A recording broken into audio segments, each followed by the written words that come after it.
Santos o Zuluaga, Colombia decide su rumbo. Análisis de los retos que deberá afrontar el nuevo mandatario. Reelecciones en América Latina. ¿Cómo les ha ido a los candidatos presidentes? Informe especial. Operativo de seguridad para las elecciones. Gobierno garantiza tranquilidad durante la jornada. En Así nacen las leyes, la herramienta para refrendar posibles acuerdos de paz con la guerrilla. Proponen solución para poner fin a la mendicidad en el transporte público de Bogotá. Usuarios se quejan por inseguridad. SOS por incremento de pandillas en Cali. Congresista plantea alternativas de solución. Pandilleros la respaldan. Mujeres víctimas de la violencia en campaña para reducir maltrato en su contra. No habrá cambio de modelo político del país, cualquiera sea el ganador de las elecciones presidenciales, afirma politóloga. Mabel Kremer presenta las noticias. Buenas noches. Muchos son los retos que el nuevo presidente de la República tendrá que asumir para retribuir la confianza depositada por los colombianos en las urnas. Según los expertos, son 3 grandes temas en los que inicialmente el próximo mandatario tendrá que concentrar su labor. La paz, las relaciones internacionales y algunas reformas que deben ser tramitadas en el legislativo son algunos de los temas fundamentales que deben formar parte de la agenda del nuevo mandato presidencial. En lo referente a la paz hay 2 puntos fundamentales. Implementar los logros que se lleguen con los diferentes grupos, ya en este momento con las FARC y el ELN, y en esto, digamos, está el punto de DDR, que es, pues, obviamente, el desarme, la desmovilización y la reintegración. Dentro de las relaciones internacionales hay 2 aspectos primordiales, el visado y las relaciones con San Andrés. Hay unos logros que no hay que descuidar, que son los logros de el no visado, como el no visado en la zona Schengen, la visa de 10 años y más para Colombia en Estados Unidos, para los colombianos en Estados Unidos. Vital poder saber qué forma se le va a dar a lo que Colombia ha dicho, acato, pero no totalmente el fallo de La Haya, y esto va a llevar a que se tenga que pensar en la negociación del Tratado de Límites con Nicaragua. En el legislativo debe impulsar varias reformas, salud. Impulsar una nueva ley reglamentaria de salud para que se dé vida a qué es lo que va a pasar con el sistema de salud, con las IPS, con las EPS. Justicia. Procurar fortalecer la justicia, procurar una eficiencia en la administración de justicia y hacer que en todos los rincones del país exista la justicia como primera presencia institucional del Estado. Educación. Comprometer a todos los colombianos, a los educadores, a los educandos, a las familias y a toda la institucionalidad pública y privada a cuáles son los retos de esa reforma, cómo se va a dar. Según el experto, dentro de la agenda se deben tratar el tema rural, la formalización de la pesca y la minería y la reforma al Código Electoral. Desde que existe la figura de la reelección en el continente, ningún candidato a presidente ha perdido unas elecciones. El analista José Fernando Flores explica cuáles son las razones para que suceda esto en Latinoamérica. Desde hace varios años, Latinoamérica ha visto cómo sus presidentes han intentado perpetuarse en el poder, aunque por las vías democráticas. El analista José Fernando Flores explica por qué en 14 de 15 elecciones ha ganado el candidato presidente. Es el uso del poder del Estado, el uso de los poderes presidenciales con fines electorales. Cuando el presidente en el poder se convierte en presidente candidato, hay un desequilibrio estructural en la competencia electoral que hace que gane las elecciones de manera muy cómoda. Además, habla sobre las segundas vueltas en donde los candidatos presidentes han participado. De esas 14 reelecciones que tuvieron lugar en este periodo de 20 años, solo 2 necesitaron la realización de una segunda vuelta.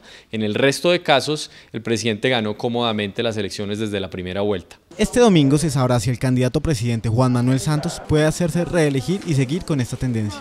El gobierno comenzó a implementar el Plan Democracia de cara a la segunda vuelta presidencial de este domingo. Garantizarán plena seguridad en la jornada electoral. Lista las medidas de seguridad para las elecciones del próximo domingo. Con un aumento del 65% del pie de fuerza pública, quedó demostrado que el esquema funcionó, ya que fueron las elecciones más tranquilas de los últimos años. Por eso el gobierno implementará nuevamente el Plan Democracia, en donde se cubrirá el 99.52% de los puestos instalados en todo el país y un 99,94% de las mesas de votación destinadas por la registraduría. El gobierno garantizará la seguridad de los cerca de 14 millones de colombianos habilitados para que puedan ejercer su derecho libre al sufragio. A la fecha hay desplegados por todo el país 80.000 uniformados del Ejército, la Armada Nacional y la Fuerza Aérea, mientras que la Policía Nacional dispondrá de más de 165.000 hombres y mujeres que asegurarán las áreas urbanas y rurales. El proyecto para refrendar los acuerdos entre el gobierno y las FARC en La Habana fue aprobado en la corporación con 105 votos a favor y 2 en contra. Sandra Rodríguez entrevistó al representante Alfonso Prada, autor de esta iniciativa en Así nacen las leyes.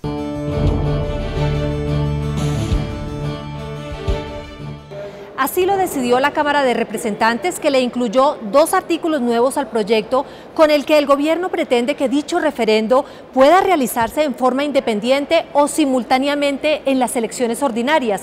Y precisamente estoy con el representante Alfonso Prada para que nos explique en qué consiste y cuál es la importancia de este proyecto para los colombianos. Ni más ni menos es un proyecto de ley que pretende que todos los colombianos tengamos la posibilidad de ir a las urnas en un referendo para aprobar o improbar los acuerdos de paz que se suscriban como acuerdos finales de La Habana.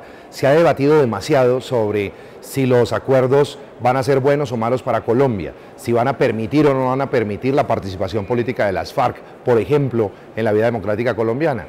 ¿Qué queremos? Que los negociadores firmen un acuerdo final, pero que solamente sea aceptado por los colombianos en las urnas democráticamente, y el proyecto de ley lo que pretende es incorporar un referendo constitucional de paz, para que sean los colombianos directamente los que tomemos la decisión si aceptamos o no aceptamos esos acuerdos finales de paz. Representante, ¿habrá un espacio pedagógico para que los ciudadanos entiendan cuál es el impacto de votar sí, votar no o abstenerse? Vamos a tener una pedagogía muy fuerte, financiada por el Estado, controlada además para que sea muy veraz y transparente, de tal manera que cada colombiano va a estar totalmente informado de cómo va a ser su participación y además cómo va a influir definitivamente su voto en los acuerdos de paz que se suscriban como acuerdo final de La Habana. Adicionalmente, todos los colombianos van a conocer previamente la totalidad del acuerdo que se suscriba en La Habana. Lo vamos a publicar en los medios de comunicación, lo vamos a transmitir a través de los medios masivos de comunicación, de tal manera que cada colombiano que llegue a la urna va a conocer en detalle el contenido de los acuerdos de paz de La Habana, y con ese conocimiento va a poder votar por el sí, por el no o abstenerse de hacerlo si eso es lo que considera. El proyecto ha sido aprobado en Senado y Cámara y está culminando en la revisión previa que hace la Corte Constitucional por ser una ley estatutaria. La próxima semana estaremos presentes con más temas de interés ciudadano en Así nacen las leyes. Hasta pronto. Las mujeres podrán ser expertas en las leyes que las protegen. Una campaña de sensibilización les dará el conocimiento de las directrices para reducir y luchar contra el fenómeno de la violencia de género. En La Guajira y el resto del país la violencia contra la mujer va en aumento. Por ello, la región Caribe está implementando una campaña llamada Evas y Adanes, en donde se pretende concientizar al género de las leyes que están vigentes y que las protegen. Nuestra característica principal fue llegar a todas las mujeres en todas las comunas del municipio y contarles que hay una ley que existe, que es la ley 1257, y que ellas pueden acceder a ella, y que también hay una ruta de instituciones que atienden a las mujeres en casos particulares.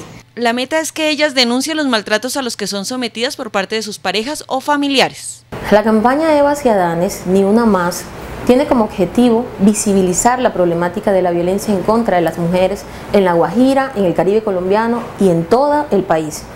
Consideramos entonces que es importante mencionar el esfuerzo, la integración de esfuerzos entre periodistas, entre ciudadanía, entre instituciones, entre amigos y aliados que están apuntando a lo mismo: prevenir todo tipo de violencia en contra de la mujer, pero además promover la vida en equidad y en igualdad de género, donde Evas y Adanes, es decir, masculinos y femeninas, vivamos, coexistamos con nuestros derechos garantizados y accediendo a ellos de manera digna. Un grupo de mujeres apoyadas por el representante Alfredo de Luque lideran esta jornada de concientización.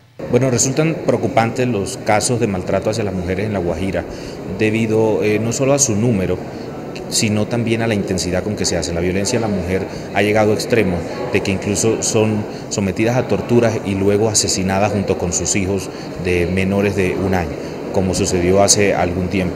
Eso debe cambiar y no debemos descansar hasta que no exista un solo caso de maltrato a la mujer, no solo en La Guajira, sino en todo el país. Es importante que se replique en todo el país esta propuesta para que se deje el miedo, denuncie y se proteja con las normas ya existentes.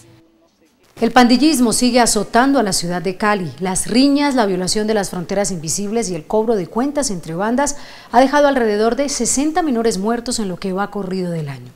Este fue el tema de discusión en el Foro de Seguridad Ciudadana y Convivencia Pacífica cumplido en la Sultana del Valle. Cerca de 100 jóvenes que pertenecían a estos grupos y que están en proceso de resocialización tuvieron la oportunidad de participar en este foro liderado por el representante a la Cámara, Roberto Ortiz. Para estos muchachos, estar allí representa una gran oportunidad no solo para ellos, sino para sus comunidades y las más de 300 pandillas que existen en Cali.